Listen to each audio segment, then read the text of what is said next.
Welcome to the ABS Hang. This installment, the Missing Emergency Checklist.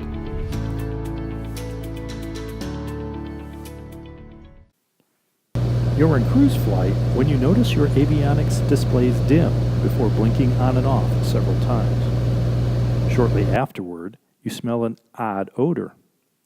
What do you think is happening? What would you do? You've noted the indications of an electrical fire. An electrical fire is a true emergency because you have to act fast to avoid or limit a very serious situation. Most beach pilots' operating handbooks do not even contain a checklist for an electrical smoke or fire. If your airplane's POH has such a checklist, practice using it. But for most of us, electrical smoke or fire is the missing emergency checklist. Whether your POH has this checklist or not, you need to be prepared for electrical fires and memorize the emergency procedure for this life-threatening situation. If your POH does not contain this checklist, on the ABS website, download the A36 serial number 2111 and after POH, or for Barons and Travelers, Baron 58, serial number TH1396 through 1489. Find the electrical smoke or fire checklist and make a copy. Practice the procedure until you have the first 4 steps memorized, and keep the rest handy in your airplane so you can refer to it if you ever need to. Now let's look at the 4 memory steps, items you must do immediately without time to find the printed checklist. Step 1 is to turn off the alternator or generator. If your airplane has a backup alternator that is turned on, turn it off as well. You're removing electrical power that is feeding an electrical fire. Next, turn off the battery. This completely isolates most of the equipment likely to be involved in an electrical fire. With all electrical power shut down, you'll need to hold heading by keeping the wings level and maintain heading using the magnetic compass. Put more simply, fly the airplane. An independently battery-powered backup attitude indicator is invaluable to help you fly the airplane. There is always a chance, however, that it is this backup or its battery that is the source of the electrical smoke or fire. With the battery and alternator off, all electrical panel instruments that are not powered by an independent battery are inoperative.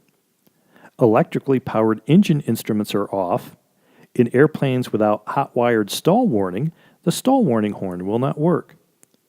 All cockpit and exterior lighting is extinguished. Of course, you cannot electrically extend or retract flaps or landing gear in this condition. In Bonanzas and Debonairs, if smoke or fire appears to be coming from the engine compartment, pull the firewall air control valve on the pilot subpanel.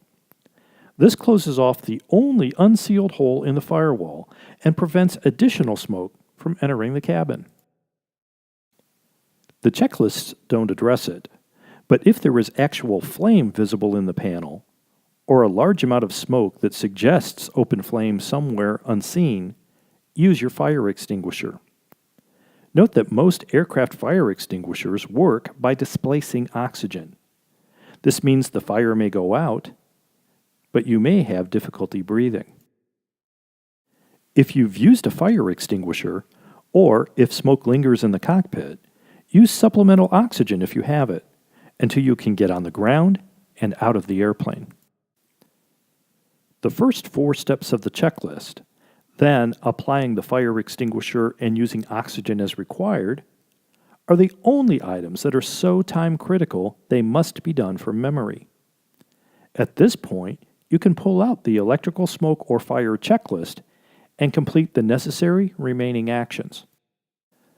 All the while, you must continue to fly the airplane, manually, in partial panel flight.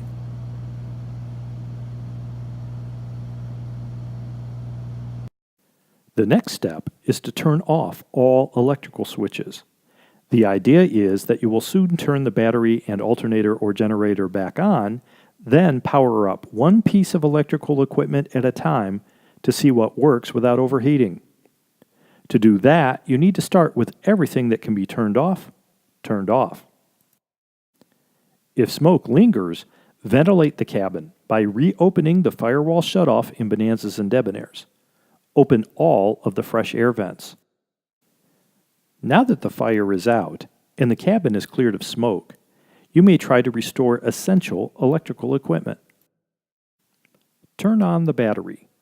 This will power up many electrical items, such as an electric HSI and the turn coordinator, and some primary flight displays and multifunction displays in airplanes so equipped.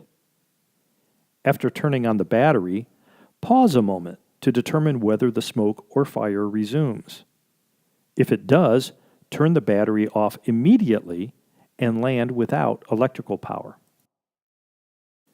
If the fire is still out, turn on the alternator or generator to begin recharging the battery. Again, pause to ensure there is no smoke or fire before continuing.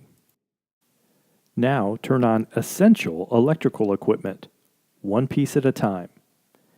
It's up to you to determine what you consider to be essential. Turn an item on, then pause to make sure it does not create smoke or fire.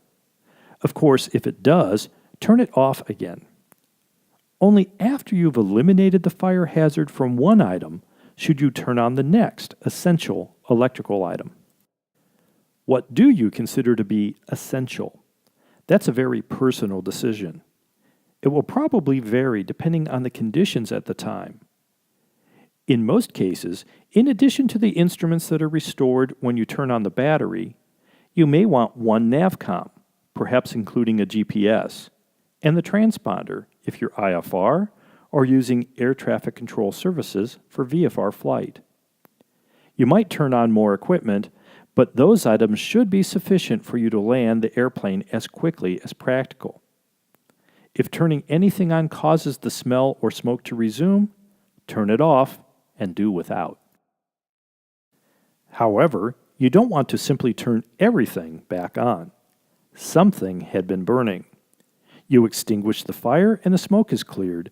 You don't want to start the fire up again. Fire in the cockpit is serious business. It's not enough to think you got the fire out and that there's no more immediate danger.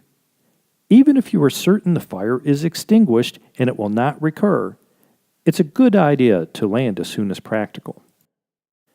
If at any time the fire does not go out, or you cannot clear smoke from the cabin, you may have to make an emergency descent to get on the ground as quickly as possible. This may even mean an off-airport landing. You'll need to turn the battery back on briefly to extend the landing gear and flaps as appropriate to your Beechcraft. See the procedure in your POH. If instead smoke persists, or you cannot confirm the fire is out, open the pilot's storm window to further ventilate the cabin. In extreme cases, pop open the forward cabin door to draw the smoke out. In pressurized barons, dump cabin pressurization, if you must, to remove toxic smoke. After any electrical smoke or fire, land as soon as practical to have the airplane's systems thoroughly inspected and repaired.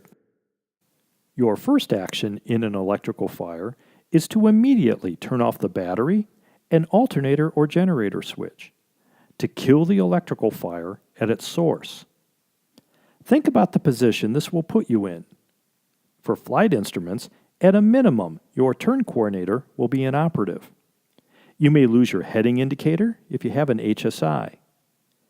If you have an all-electric panel, you'll lose your attitude indicator as well, although some models have an internal battery that will last half an hour or more.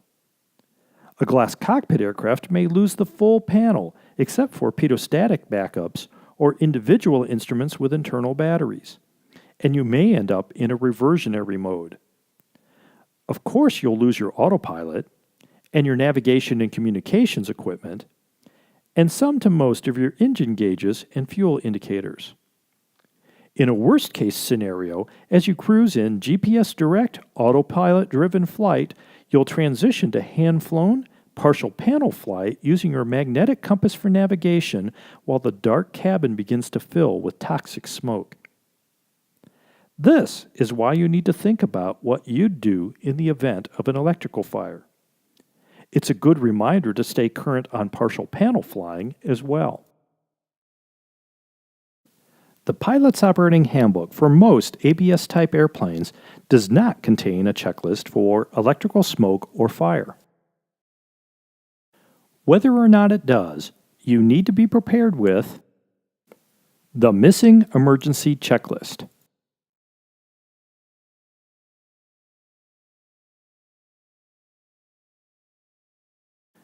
Thanks for watching. We'll see you next time in the ABS hangar.